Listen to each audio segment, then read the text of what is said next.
Hello everyone. आज हम new chapter start करने वाले हैं, चैप्टर नंबर 9, जिसका नाम है मैकेनिकल प्रॉपर्टीज़ ऑफ सॉलिड्स। इस चैप्टर में हम मेनली जो देखने वाले हैं इलास्टिसिटी की प्रॉपर्टी देखने वाले, इलास्टिसिटी, प्लास्टिसिटी, और उसके साथ साथ हम है ना इसके कुछ लॉस देखने वाले हैं, और इसी तरह से स्ट्रेस, स्ट्रेन, ये चीज़ें हम इसमें बेसिक चीज़ें देखने वाले हैं।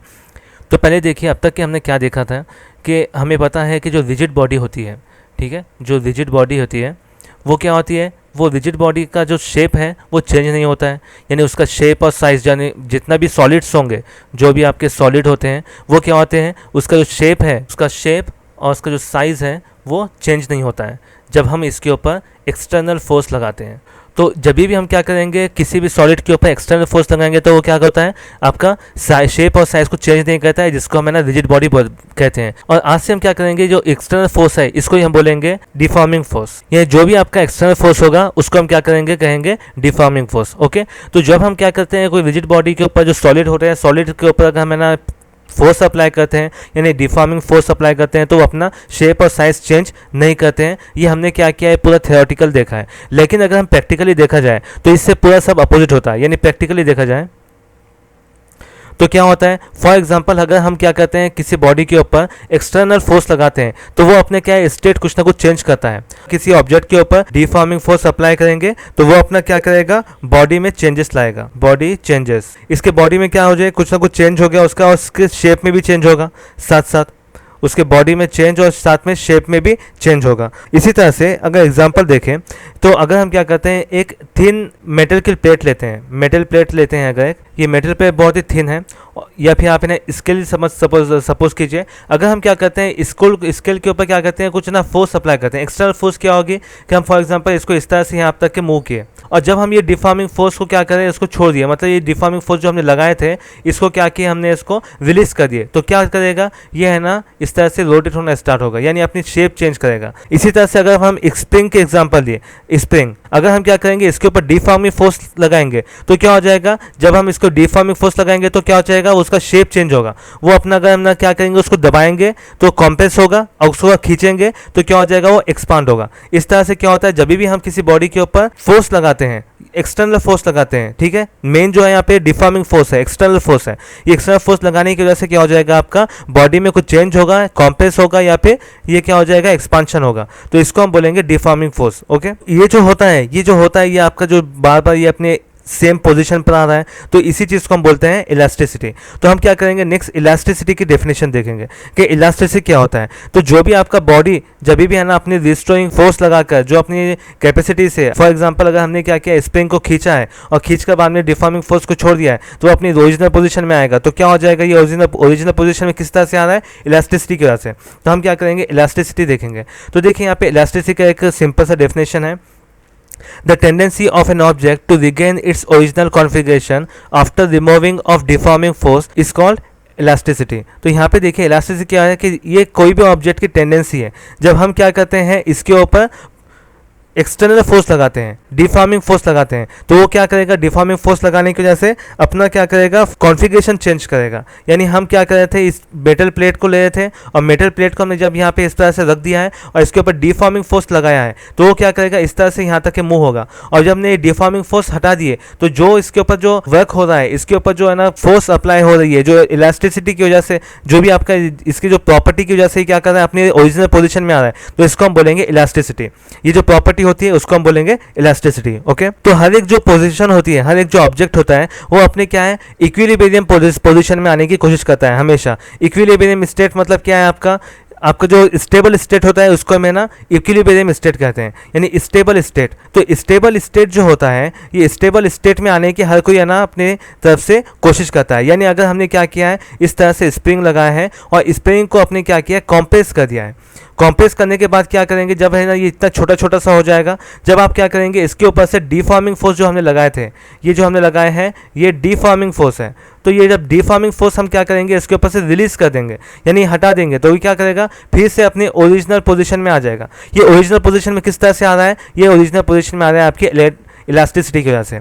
तो इलास्टिसिटी की वजह से ये आ रहा है। तो आपको है ना क्या, देखिए आपके एग्जाम में बहुत बार पूछा जाता है, दो एग्जाम्पल दिए जाते हैं, एक है रबर और एक है आपका स्टील। स्टील और रबर में क्या होता है, दोनों में कौन सा ज़्यादा है ना, ज़्यादा इलास्टिसिटी है, किस चीज़ में ज़्यादा इलास्टिसिटी है ये पूछता है, विच इज़ मोर इलास्टिसिटी। तो यहाँ पे देखिए, यहाँ पे क्या होता है कि अगर हम देखते हैं, अगर हम सोचते हैं तो हमारे जब भी हम इलास्टिसिटी का नाम लेते हैं तो हमारे पास सबसे पहला एग्जाम्पल क्या होता है, रबर का ही आता है, क्योंकि रबर में वो प्रॉपर्टी पाई जाती है। हम क्या करते हैं, रबर में वो प्रॉपर्टी पाई जाती है। लेकिन अगर हम कंपेयर किए स्टील के हिसाब से तो स्टील में कैपेसिटी ज़्यादा होती है, जितनी जल्दी हम जैसा ही हमने क्या किया उसमें से डिफॉर्मिंग फोर्स हटा देंगे, वो इतनी जल्दी से क्या हो जाएगा, अपनी स्टेबल स्टेट में आने की कोशिश करेगा। यानी हमने इसको यहाँ तक क्या ना क्या किए, मूव किए, उसके बाद मूव करने के बाद वो जल्दी से क्या करें, छोटे के साथ ही क्या हो जाएगा, ये अपने ओरिजिनल स्टेट में आने की कोशिश करेगा। मतलब क्या होता है कि जो स्टील में है आपका इलास्टिसिटी ज़्यादा होता है कंपेयर टू रबर।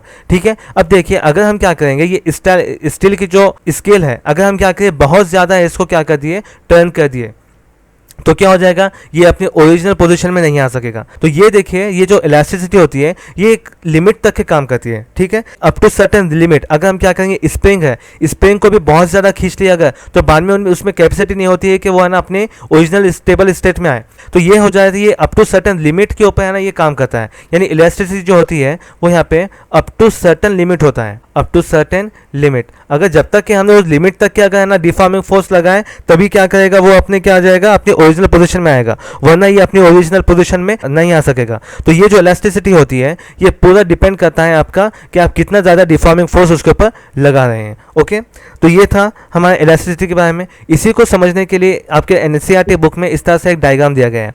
तो यहाँ पे देखिए, सॉलिड स्टेट होता है, उसमें क्या है, मॉलिक्यूल्स एक दूसरे से बाइंड किए हुए होते हैं, जो इसमें है ना इंटरमॉलिक्यूलर फोर्स जिसे हम कहते हैं। तो ये इंटरमॉलिक्यूलर फोर्स को क्या है, ये स्प्रिंग के थ्रू बताया गया है। यहाँ पे क्या है, ये पूरे जो है ये मॉलिक्यूल्स है, ये हर एक क्या है, जो आपका बॉल्स दिख रहे हैं ये पूरे मॉलिक्यूल्स हैं, और ये मॉलिक्यूल्स है ना अपने आसपास क्या है, बॉन्डिंग रखते हैं, जिसको हम इंटरमॉलिक्यूलर फोर्स बोलते हैं। तो ये इसके ऊपर क्या है, इंटरमॉलिक्यूलर फोर्स को हमने क्या किया, स्प्रिंग के थ्रू डिफाइन किया है, स्प्रिंग के थ्रू बताया है। एक एग्जांपल लेंगे, अगर हमने क्या किए, यहाँ पर से एक मॉलिक्यूल को अगर अपनी तरफ से खींचे, ठीक है, फॉर एग्जांपल इसको हम क्या कर रहे हैं, नीचे की तरफ खींच रहे हैं, तो क्या हो जाएगा, ये हर एक स्प्रिंग जो है ये जो है ना अपनी पोजीशन चेंज करेगा, और ये जो मॉलिक्यूल है इसको अपनी तरफ लाने की कोशिश करेगा। ये जो अपनी तरफ लाने के लिए खींचेगा इसको हम बोलेंगे आपका रिस्टोरिंग फोर्स। आपने देखे होंगे कि इस तरह से अगर क्या होता है, एक स्प्रिंग होता है और ये आपका क्या है, यहाँ पे आपका एक वेट लगा हुआ है जिसको हम mg बोलते हैं। तो क्या होता है, ये mg जो हमने लगाई है, जो आपका मास और ग्रेविटी फोर्स लगा हुआ है उसके ऊपर,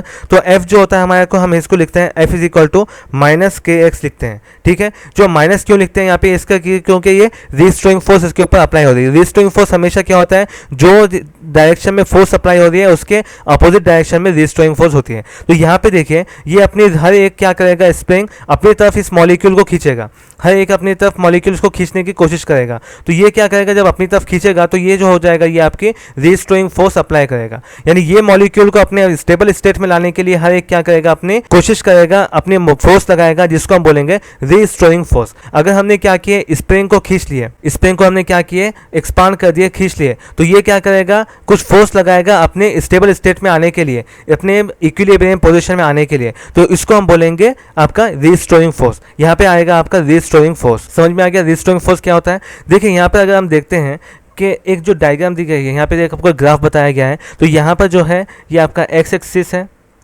और ये आपका वाई एक्सिस है। तो वाई एक्सिस को हमने क्या किया, पोटेंशियल एनर्जी बताया है, और एक्सिस के ऊपर हमने क्या किया है, यहाँ पर एक इंटरमोलिकुलर डिस्टेंस रखा है, इंटरमोलिकुलर डिस्टेंस, जिसको हमने क्या किया है, आर से डिनोट किया है। ये आपके बुक में डायग्राम नहीं है, ठीक है। तो ये बात ध्यान रखिए कि जब भी हम क्या करते हैं किसी भी चीज़ के ऊपर, जब कोई इंटरमोलिकुलर फोर्स के ऊपर हम क्या करते हैं, कुछ फोर्स लगाते हैं, एक्स्ट्रा डिफॉर्मिंग फोर्स लगाते हैं, तो वो क्या करता है, अपनी पोटेंशियल एनर्जी चेंज करता है। तो यहाँ पे हम वही ग्राफ के थ्रू बता रहे हैं कि पोटेंशियल एनर्जी और इंटरमोलिकुलर फोर्स के बीच में क्या रिलेशन होता है। तो देखिए हर एक जो स्टेबल स्टेट होती है, स्टेबल स्टेट, तो जब आपकी पोटेंशियल एनर्जी जो हो जाएगी आपकी जब मिनिमम होगी, तो आपको क्या हो जाएगा, ये मिनिमम जब पोटेंशियल एनर्जी होगी तो उसको हम बोलेंगे स्टेबल स्टेट। यानी आपका जो इक्विलिब्रियम स्टेट होगा, जब भी आपके इक्विलिब्रियम स्टेट में जब भी पोटेंशियल पोटेंशियल एनर्जी मिनिमम जब होगी, ये पूरे ग्राफ में सबसे ज़्यादा मिनिमम यही स्टेट के ऊपर आपकी पोटेंशियल एनर्जी है, तो इसको बोलेंगे हम इक्विलिब्रियम स्टेट। ठीक है, ये इक्विलिब्रियम स्टेट होगा, यहाँ पे स्टेबल स्टेट भी हम इसको बोलेंगे। तो ये स्टेबल स्टेट कब होगी, जब सबसे ज़्यादा पोटेंशियल एनर्जी आपके कम होगी। तो यहाँ पे ज़्यादा देखिए सबसे ज़्यादा कम पोटेंशियल एनर्जी है, तो यानी ये जो पोटेंशियल एनर्जी यहाँ पे सबसे ज़्यादा कम है, तो ये आपका स्टेबल स्टेट होगा। अब देखिए यहाँ पर जो है ये इतना जो है, यहाँ पे आपका जो पोटेंशियल एनर्जी है ये पॉजिटिव है, और यहाँ पर जितना भी है ये नेगेटिव है। यानी अगर हम क्या करते हैं, फॉर एग्जांपल स्प्रिंग को, ये जो स्प्रिंग है इसको क्या करते हैं, कॉम्प्रेस करते हैं। यानी इसको कॉम्प्रेस करने की वजह से क्या हो जाएगा, जब पोटेंशियल एनर्जी इसमें क्या हो जाएगी, बढ़ना स्टार्ट होगी। जब ये पोटेंशियल एनर्जी बढ़ेगी तो क्या हो जाएगा, ये जो आपका जो ग्राफ है ये अनबैलेंस होना स्टार्ट होगा। यानी ये जो है आपका जो इक्विलिब्रियम स्टेट है, ये जो सबसे कम जो मिनिमम है, ये पोटेंशियल एनर्जी आपका स्टेबल स्टेट की जो पोटेंशियल एनर्जी है चेंज हो जाएगी। इस तरह से क्या हो जाएगा, ये स्टेबल स्टेट इसकी नहीं रहेगी। ओके, तो ये आपका क्या होगा, अनस्टेबल स्टेट हो जाएगी। उसी तरह से अगर हम स्प्रिंग को स्ट्रेच करते हैं यानी खींचते हैं, तो ये इस तरह से यहाँ पर मूव होगा। जब ये इधर साइड मूव होगा तो भी आपकी जो मिनिमम स्टेट जो होना चाहिए पोटेंशियल एनर्जी का, वो आपका क्या है, यहाँ पे अनबैलेंस हो जाएगा। इस तरह से आपका क्या हो जाएगा, ये आपको ग्राफ बताता है कि इक्विलिब्रियम स्टेट में किस तरह से स्टेबल स्टेट होती है। नेक्स्ट है स्ट्रेस और स्ट्रेन। नेक्स्ट पॉइंट है स्ट्रेस और स्ट्रेन। तो देखिए स्ट्रेस क्या होता है, the internal restoring force per unit cross sectional area is called stress. Daily life में क्या कहते हैं कि मुझे एग्जाम का बहुत स्ट्रेस है, मुझे पढ़ाई का बहुत स्ट्रेस है। स्ट्रेस का मतलब क्या होता है, दबाव, कि ये कितना ज़्यादा आपके ऊपर दबाव है। फॉर एग्जांपल अगर आपने क्या किया है, आपके एक वॉल है और वॉल से आपने क्या किया है, एक है ना रॉड को लगा दिया है, एक रॉड को क्या किया है, बंद दिया है, अच्छे से कस के बंद दिया है, यहाँ पे ठोक दिया है। अब उसके बाद क्या कर रहे हैं, आप इसके ऊपर फोर्स अप्लाई कर रहे हैं, यानी इसको खींच रहे हैं अपनी तरफ। लेकिन ये क्या है, जब ये खींच रहे हैं तो ये जो एरिया है, ये एरिया के ऊपर जो फोर्स लग रही है इसको हम बोलेंगे स्ट्रेस। ये जो है, ये जो रॉड है, ये रॉड के ऊपर जो पहले जो इक्विलिब्रियम स्टेट थी, अब ये खींचने की वजह से जो इसके ऊपर बढ़ रहा है, ये आपका होगा स्ट्रेस। ठीक है, तो स्ट्रेस क्या होता है, स्ट्रेस हमेशा इक्विलिब्रियम पोजीशन में restoring force is equal to deforming force होता है। यानी जब भी आपका रिस्टोरिंग फोर्स और deforming force is equal to होगा, यानी सेम होगा, तब क्या हो जाएगा, आपका इक्विलिब्रियम स्टेट होगा। तो रिस्टोरिंग फोर्स को हम क्या करते हैं, सिंपल एफ आर से डिनोट करते हैं, और जो डिफॉर्मिंग फोर्स है वो एफ एक्सटर्नल से डिनोट करते हैं। यानी एक्सटर्नल फोर्स है ये, डिफॉर्मिंग फोर्स जो है वो एक्सटर्नल फोर्स है, और रिस्टोरिंग फोर्स ऑब्जेक्ट के इंटरनल फोर्स है। इसी तरह से तो अगर आपका स्ट्रेस का फॉर्मूला बनेगा, स्ट्रेस को हम सिग्मा से डिनोट करेंगे, sigma is equal to F divided by a, यानी फोर्स पर यूनिट एरिया, कितने फोर्स है ना, कितने एरिया के ऊपर पड़ रहा है। तो जो F होगा, ये हमेशा जो F है ये रिस्टोरिंग फोर्स होगा, उस ऑब्जेक्ट का रिस्टोरिंग फोर्स होगा आपका, ये बात ध्यान रखिए। तो रिस्टोरिंग फोर्स होगा यहाँ पे F R divided by a, यानी कितना रिस्टोरिंग फोर्स लग रहा है उसके ऊपर ये आपका स्ट्रेस डिपेंड करेगा। इसका यूनिट क्या होगा, देखिए यूनिट अगर इसकी बात करते हैं तो यूनिट होगा आपका न्यूटन पर मीटर स्क्वायर। ठीक है, ये न्यूटन होता है पर मीटर स्क्वायर, यानी न्यूटन पर मीटर स्क्वायर इसका यूनिट होता है। और ये जो होता है, ये प्रेशर का एक इसकी जो क्वांटिटी होती है स्केलर क्वांटिटी में होता है, या फिर आप इसको टेंसर क्वांटिटी भी बोल सकते हैं इसको। तो यहाँ पे आप समझ लीजिए कि वेक्टर क्वांटिटी तो नहीं है, ये तो स्केलर क्वांटिटी में समझ लीजिए इसको, यानी जो होगा ये स्केलर क्वांटिटी है। यानी आप क्या करेंगे, सेम होगा तो इसको मल्टीप्लाई और डिवाइड कर सकते हैं, ये आपका स्केलर क्वांटिटी में होगा। ओके, तो इसके बाद के जो है ना स्ट्रेस के टाइप्स हैं वो हम क्या करेंगे, नेक्स्ट लेक्चर में देखेंगे। अगर इस लेक्चर में कुछ प्रॉब्लम है तो आप मुझे मैसेज कर सकते हैं। इसके बाद के लेक्चर में हम क्या करेंगे, इसके आगे के पॉइंट से स्टार्ट करेंगे। Thank you.